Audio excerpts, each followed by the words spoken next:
Hello, hey. So, welcome back ulit sa akin. Dahil nagsasalita na naman ako dito.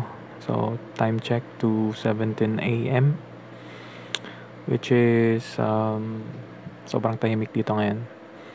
So, ngayon, welcome ulit sa channel. It's me, Carl. So, ngayon pag-usapan dito yung mga nagiging progress ko. So, feeling ko kailangan ko ulit mag-record kasi natapos ko ng panoorin yung JavaScript na tutorial for beginners. So, ilalagay ko sa description yung link na natapos ko siya. So, kinunti-kunti ko lang siya. Like, 10 to 20 minutes yung ginawa kong pagtutok doon sa ano. So, ang ginagawa ko is habang pinapanood ko siya, tina-type ko din yung mga codes doon sa Visual Studio. Which is, mas okay siya kasi hindi ka lang natututo in theory eh. So, para sa akin, effective sa akin yun. So ngayon, ikikwento ko lang yung progress ko at kung ano yung nafe-feel ko sa journey na to. So far, ang natutunan ko is yung mga basic ng JavaScript. So, nandun yung variables, data types, arrays and objects, template literals, mga ganun, mga loops, conditional statements, if else, mga ganun, functions and arrow functions, mga ganung bagay. Tsaka yung pinaka na-enjoy ko talaga is yung DOM, which is yung document object model or yung user interface na pwede mong i-manipulate. So, DOM manipulation yung na-enjoy ko kasi habang kinocode may nangyayari dun sa interface. Pero sa una, yung mga variables ganun, okay lang naman, which is ginagamitan ng console log. So, ang console log is parang personal detective tool daw natin, sabi ni ChatGPT. So, napakalaki din pala ng ChatGPT dito kasi pwede ka magpaturo sa kanya kung pwede mo ipa-explain yung per line ng codes habang mahabang nakikinig ka doon sa tutorial. Kasi minsan hindi in-explain nung nagsasalita doon eh. Mabilis siya, as in. So, nakaka-overload talaga siya ng info. Pero, kailangan tiisin mo tapos i-enjoy mo lang yung journey na to.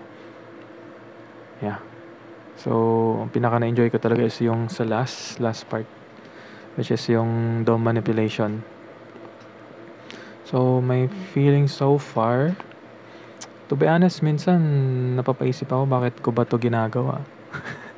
Pero every time na may nag-work sa code, sumasaya ako eh. As in, kahit maliit na bagay, like, babaguhin mo lang yung values din or babaguhin yung kulay, mga ganun. Sa feeling parang bumalik ako sa pagka first year college ko sa IT course. Tsaka masaya siya, parang naging therapy din eh. Lalo na pag naririnig ko yung sarili ko na nagsasalita habang nagko-code. Kasi minsan gusto ko parang bino-voice out ko yung i-code ko kasi para mas accurate, parang ganun. So, what about my future plans about this? So, dahil natapos ko na, ang gagawin ko is, next step, siguro short break muna ako. So, baka maglaro muna ako. Valorant ganun. Kahit ano. Then, cool down muna. Pero, tomorrow, magbibuild ako ng micro projects. Gamit yung mga natutunan ko na. Para hindi lang siguro in theory, kailangan ko rin gawin kasi para ma-apply ko rin yung mga natutunan ko.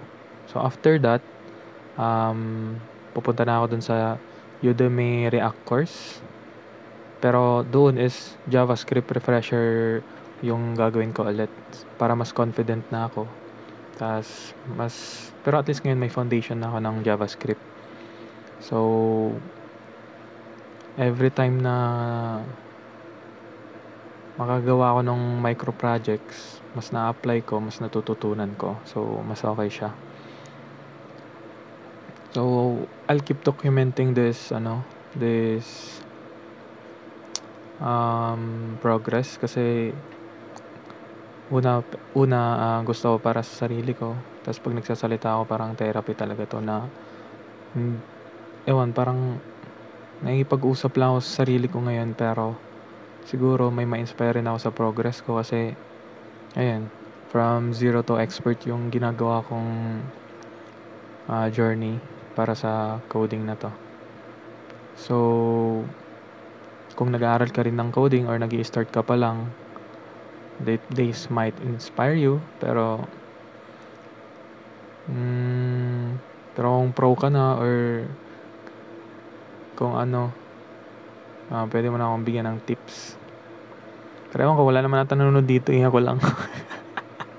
So, thanks for watching, listening. Kung gusto mo ring maano yung progress ko, subscribe ka lang.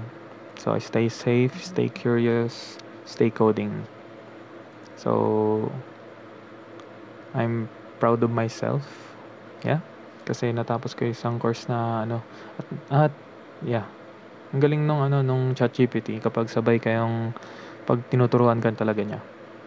So, maganda talaga. So, ayun guys. Thank you so much. Yun lang.